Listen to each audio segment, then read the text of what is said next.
and welcome back to somebody on the rest of and to another edition of AEW Dynamite Out of 10. And yeah, it's a big episode today because we got all of the fallout from Double or Nothing as we build towards All In. So yeah, there's been a lot happening on this week's show, and yeah, like I say, a lot to get into. So without further ado, let's get straight into things. And we started things off with Tony Schiavone, who introduced Hangman, who put over his win at Double or Nothing. The Cowboy celebrated his victory before promising to take back the world title. Swerve interrupted to question if he was the reason the Bucks cost him the world championship. Page would not take the blame. Ospreay arrived before things escalated and tried to convince the Mogul that they needed to work together to help the Cowboy, but Swerve worked out. This ran a little long, but it's a great only complaint for a great segment that established a key drama of Hangman's rise to the world championship. Hangman v Swerve is one of AEW's greatest rivalry, and it's time to test how far they can go working together. It will not be easy for Ospreay though to keep them from falling apart. It will be great to hear Page firmly state he needs to beat Mox for the world title, and he's a sympathetic crowd favourite who's now fully focused on the next bit of business. So yeah, I'm very much looking forward to the Hangman Mox match. And our first match involved Mox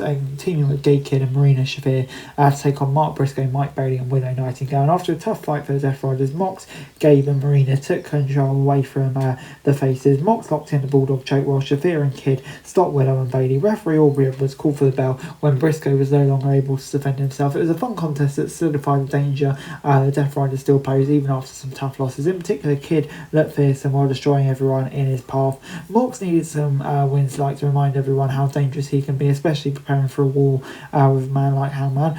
Willow and Shafir continue to deliver while working with the men of AEW, and hopefully this means women will get more opportunities. The spotlight has definitely elevated them a lot. So yeah, 6 out of 10 from me.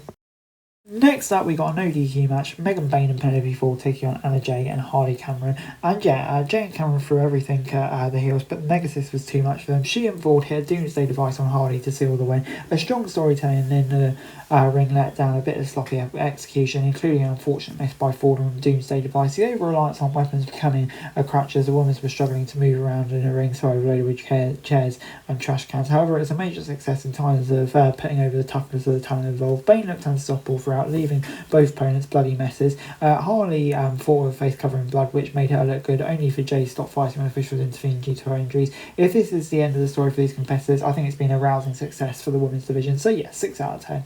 And then we moved on to the World Trios Championships, the Ops taking on the Frat House. And yeah, the Ops made quick work of the Frat House with a powerhouse Hobbs laying out Cole Carter with a spine buster. Renee Paquette was talking to Jamie Hayter next up. The lights went out. When they went back on, the toxic spider Thekla laid her out. This was the only way one match could go, as the Frat House is the most obnoxious jobber gimmick in AEW. So yeah, 5 out of 10, wasn't much more. Hopefully AEW doesn't rely on that group too much, because yeah, it's an annoying gimmick.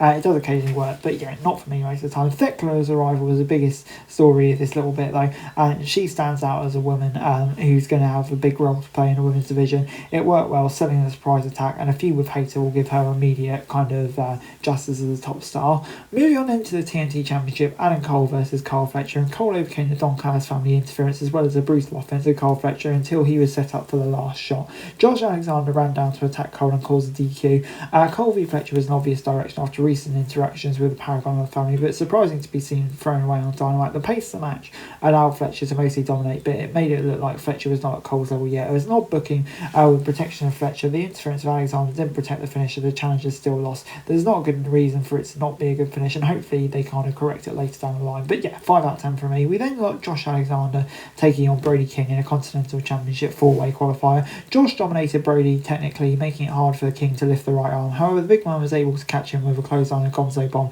to win. This is a great match as expected given the quality of the two men. Alexander really showed his technical ability. King was great as always and keeps delivering in big slots. He was deservedly rewarded with a nice win and will likely be the highlight star of the Fatal 4-way. Hopefully Alexander's okay, but it was after an unintentional injury that left him bleeding. He has made the most of his early time in AEW. So yeah, 8 out of 10. I really enjoyed this. This was great. But moving on into Mercedes Moné and Timeless Tony Storm, who met in the centre of the ring to share their first words. While the CEO was confident at first, the Timeless one wrestled, so the two shook hands only to quickly turn into action. Moné bailed from the ring whenever without her titles to avoid the Storm Zero. This was a great top star showdown segment that has long been in the making. Storm and Moné are the biggest names in AEW, and they've made clear they know what it means to fight.